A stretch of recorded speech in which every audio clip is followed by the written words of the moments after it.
আসামের লামডিং শহরে এমন একটি মন্দির আছে যেখানে রাতে ঘটে যায় অদ্ভুত অদ্ভুত ঘটনা। এই শহরটি যেমনই পুরানো তেমনি রহস্যময়। লোকমুখে, ইতিহাসের পাতায় এবং তথ্যতে দেখা যায় এক ব্যক্তিকে একদিন মা শীতলতা দেবী স্বপ্ন দেখান এবং স্বপ্নে বলেন যে আমার আসন এখানে বিরাজ করে। বৃদ্ধ লোকটি রাতে স্বপ্ন দেখে সমস্ত শরীর ঘামে ভিজে যায়। লোকটি সকালে উঠে মন্দির স্থানে আসে, তখন দেখতে পায় ওখানে অনেক পাথরের মাঝে একটা পাথর অনেক আলাদা, একদম উজ্জ্বল ঝলমলে। তখন ওখানে উনি মাটি দিয়ে মূর্তি প্রতিষ্ঠা করলেন এবং একচালা ঘর বানিয়ে সেখানে মাকে প্রতিষ্ঠা করলেন। এই শহরের মাঝে দাঁড়িয়ে আছে মা শীতলা মন্দির।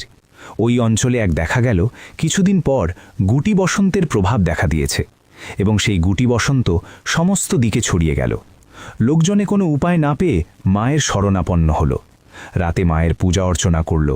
তারপর দেখা গেল ধীরে ধীরে সেই গুটি বসন্ত এই অঞ্চল থেকে কমা শুরু হয়েছে। সবচেয়ে রহস্যময় ঘটনা ঘটেছে এক বর্ষাকালে। পুরোহিত যখন ভুলবশত মন্দিরের প্রদীপ নিভিয়ে যায়নি, সেই দিন ছিল কাল বৈশাখী রাত।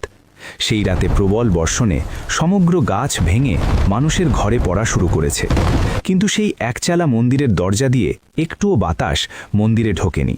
প্রদীপ যেমনই ছিল সেরকমই ছিল, প্রদীপ কিন্তু নিভেনি। কেউ কেউ বলে সে রাতে মন্দিরের ভিতর থেকে প্রচণ্ড আলো দেখা গিয়েছিল।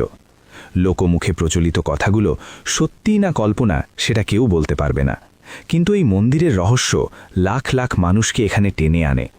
পরবর্তীতে ব্রিটিশ সরকার যখন এখানে আসে, রাস্তাঘাট করে, রেল লাইন বসায়, ধীরে ধীরে লোকবসতি হতে থাকে এবং সে ছোট একচালা মন্দির আজ এই বিশাল মন্দিরে পরিণত হয়েছে। মন্দিরে আসলে যে অলৌকিক অনুভূতি অনুভব হয়, মন্দিরে এসে দর্শন না করলে সেটা কেউ অনুভব করতে পারবে না। জয় মা শীতলা।